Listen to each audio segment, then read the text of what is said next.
Hello दोस्तों, स्वागत है आप सबका हमारे यूट्यूब चैनल पर। तो आज का जो वीडियो है ये एक पीएचडी प्रोग्राम के रिगार्डिंग होने वाला है। तो आप यहाँ पे देख पा रहे होंगे कि मैंने ICGEB JNU पीएचडी प्रोग्राम करके सर्च किया है अपने गूगल क्रोम पे, जिसका फुल फॉर्म है international centre for genetic engineering and biotechnology. ठीक है। तो आप जैसे ही इसको सर्च करोगे करोगे तो फर्स्ट ऑप्शन पे आपको जस्ट क्लिक कर देना है ताकि आप होम पेज पे पहुंच जाए। तो ये एक काइंड ऑफ फेलोशिप है। तो JCEB JNU पीएचडी फेलोशिप यहाँ पे आप देख सकते हैं। यहाँ पे एलिजिबिलिटी क्राइटेरिया है, गाइडलाइंस है। तो हमको बेसिकली क्या देखना है, पीएचडी की रिगार्डिंग क्या क्या गाइडलाइंस है, क्या कैसे चीजें होंगी।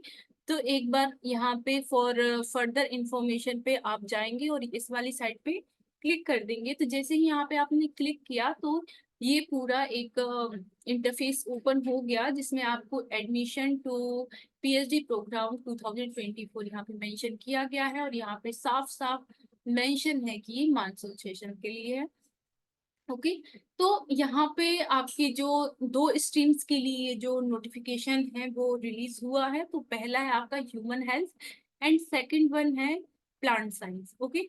तो ह्यूमन हेल्थ के अंदर भी बहुत सारे टॉपिक्स आते हैं, बहुत सारे ब्रांचेस आती हैं। तो आप यहाँ पे देख सकते हैं कि यहाँ पे बहुत सारी ब्रांचेस यहाँ पे लिखी हुई हैं। जैसे मैं कुछ कुछ पढ़ के बता देती हूँ, जैसे membrane, protein biology, cellular immunology, translational, bio informatics. तो ऐसी ऐसी कुछ ब्रांचेस हैं। आई थिंक बायो वाले जो स्टूडेंट्स हैं वो ज्यादा कोरिलेट कर पाएंगे इसको। इसके बाद प्लांट साइंस में भी बहुत सारे लाइक ब्रांचेस हैं, या बोल सकते हैं बहुत सारे टॉपिक हैं, जैसे ओमिक्स ऑफ एल्गाई, और ये न्यूट्रिशनल इम्प्रूवमेंट ऑफ क्रॉप्स। तो ये बहुत इंटरेस्टिंग आपको दिख रहे होंगे कि बहुत इंटरेस्टिंग एरिया है। ठीक है। तो यदि आप इनमें से किसी में इंटरेस्टेड हैं और यदि आप एलिजिबल हैं तो प्लीज आप अप्लाई कीजिए, क्योंकि ये जो वैकेंसीज हैं वो आपके लिए ही हैं। ओके। अब हम देख लेते हैं मिनिमम क्वालिफिकेशन, क्योंकि यदि कोई भी फॉर्म यदि आपको फिल करना है, यदि आपका इंटरेस्ट भी है, लेकिन पहले ये देखना होगा कि आप उसके लिए एलिजिबल हैं या नहीं है। ओके। तो यहाँ पे सबसे पहले आपको 60% और इसके इक्विवेलेंट ग्रेड चाहिए इन MSc में, in any branches of science. मतलब आप फिजिक्स से भी हो सकते हैं, केमिस्ट्री से भी हो सकते हैं, बायोलॉजी से भी हो सकते हैं, मैथमेटिक्स से भी हो सकते हैं। और यदि आपका एमटेक या MBBS या MBSc है और एम फार्मा है या इसके इक्विवेलेंट कोई डिग्री है, ठीक है, recognised by Jawaharlal Nehru university JNU Delhi is required. तो इसमें से आपका कुछ यदि है मैच कर रहा है तो यू कैन अप्लाई। इसके बाद दूसरा जो है, आपके पास सबसे पहले तो कैटेगरी 1, यहाँ पे इन्होंने दो कैटेगरी शायद बनाई हुई है।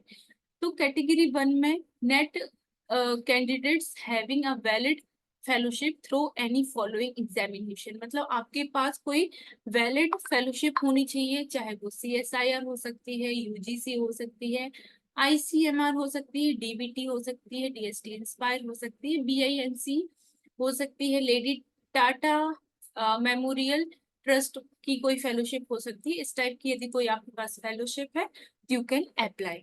ओके।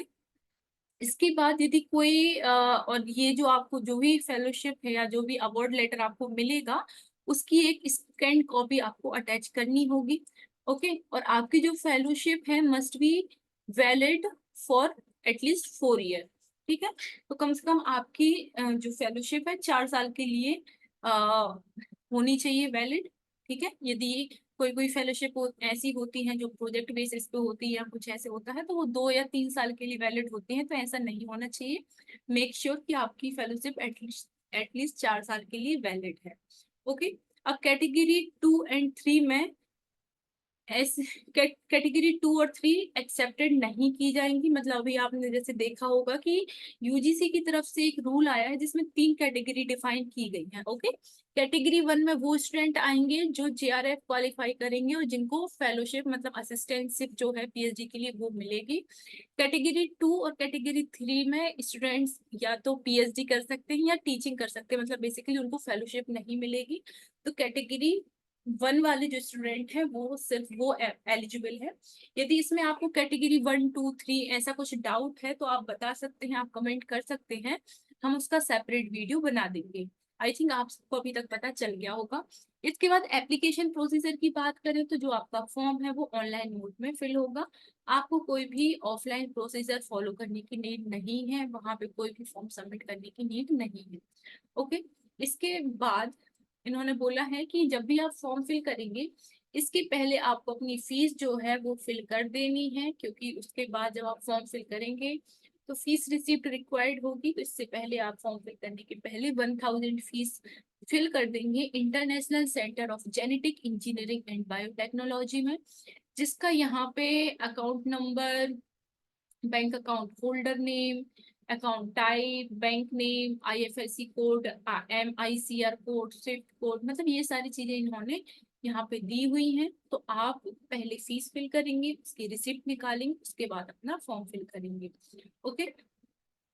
अब पेमेंट की मोड कुछ भी हो सकते हैं, आप UPI पेमेंट भी कर सकते हैं, IMPS मतलब जो भी रिटर्न मोबाइल नंबर और रिमार्क वगैरह लिखना होता है वो, और निफ्ट वगैरह जैसे भी होता है मुझे नहीं पता, UPI का मुझे क्लियरली आइडिया है। तो इन तीन तीन इन्होंने मीडियम दिए हुए हैं, तो इनसे आप पेमेंट कर सकते हैं। ओके। अब आपको कौन कौन सी डॉक्यूमेंट सबमिट करना है, तो सबसे पहले तो आपको अपनी पासपोर्ट साइज कलर्ड फोटोग्राफ देनी पड़ेगी, जिसकी साइज 2 MB से कम होनी चाहिए। नेक्स्ट है आपका अवार्ड लेटर। ठीक है। अवार्ड लेटर, जो भी आपको फेलोशिप मिलेगी तो उसका एक अवार्ड लेटर मिलेगा। ओके। तो उसकी साइज 1 MB से कम होनी चाहिए। इसके बाद कास्ट सर्टिफिकेट यदि आपका है तो वो भी आप सबमिट करेंगे, उसका भी साइज 1 MB से कम होना चाहिए। ओके। इसके बाद जो भी ऑनलाइन रिसीप्ट है आपकी, जो ऑनलाइन पेमेंट किया है और या जो भी रिसीप्ट जनरेट हुई है, आप उसको सेव कर लेंगे, क्योंकि आगे प्रूफ के लिए वो चाहिए होगी। ओके। इसके बाद आपका admit card will be submitted at ICGEB, मतलब जो भी आपने एग्जाम दिया है या जो भी इसमें है तो वो एडमिट कार्ड आपको सबमिट करना पड़ेगा। और ये सारी प्रोसीजर आपकी 30 मई के पहले हो जानी चाहिए। तो अभी अप्रोक्स 1 मंथ है आपके पास, तो उसके पहले आपको ये वाला जो फॉर्म है वो फिल कर देना है यदि आप एलिजिबल हैं तो। एक बार मैं आपको फॉर्म भी ओपन करके बता देती हूँ। तो सबमिट योर फॉर्म हियर करके जो ऑप्शन आ रहा है उस पे आपको फॉर्म मिल जाएगा देखने, जैसे यहाँ पे एप्लीकेंट नेम है, पेरेंट्स नेम है, आपको यहाँ पे लिखना होगा। इसके बाद आपकी कैटेगरी यदि है तो वो, डेट ऑफ बर्थ, नेशनैलिटी क्या है, परमानेंट एड्रेस, आपका जो करस्पॉन्डेंस जो एड्रेस रहेगा वो, और ये सारी चीजें आपको लिख देना है। ठीक है। तो मास्टर डिग्री का यहाँ पे इंफॉर्मेशन लिखना है, यहाँ पे कुछ किस लाइक फेलोशिप से आप बिलोंग करते हैं वो लिखना है। इसके बाद अपना ये जो फेलोशिप अवार्ड लेटर लगाना है। तो ऐसे करके जो आपको अपना फॉर्म है वो फिल कर देना है। तो ये फॉर्म फिल करना भी काफी इजी है।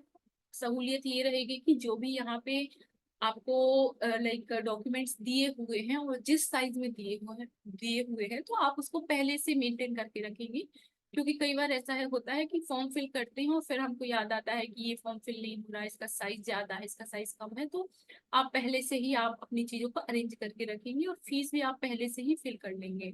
ओके। सो आई होप आपको ये अच्छे से समझ में आ गया होगा। इसके बाद भी कोई डाउट होता है तो as usual you can directly comment on our comment box. We will answer you as soon as possible. So thank you so much for watching. मिलते हैं नेक्स्ट वीडियो में और भी इंफॉर्मेशन के साथ।